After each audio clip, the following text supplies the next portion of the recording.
বিদায় শব্দটার মধ্যে মুহূর্তেই সামনে ফুটে ওঠে হৃদয়ের ব্যাকুলতা, মনের আকুতি। আনমনা হয়ে সহজেই বুকের ভেতরটা কেমন জানি ধস করে ওঠে, যেমন করে প্রিয়জন বিয়োগের বেলায় ঘটে। খুব ভালোবাসার জন হলে তা হয় আরও বিষাদময়। যদিও সকল বিদায় একই রকম নয়, কিছু বিদায় চিরজীবনের জন্য, কিছু আবার ক্ষণিকের বিদায়। দুটোই কম বেশি দুঃখজনক।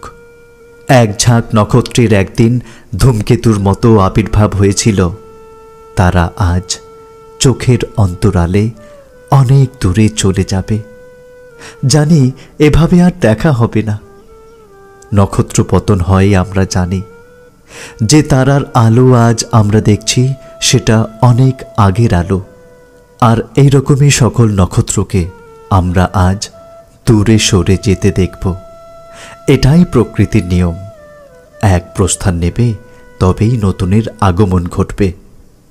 যাদেরকে নিয়ে এত উল্লাস, আনন্দ, দুঃখ বেদনার মাঝেও ভালো ছিলাম, তাদেরকে আজ দুঃখ ভারাক্রান্ত হৃদয়ে সময়ের শাসন মেনে বিদায় জানাতে হচ্ছে।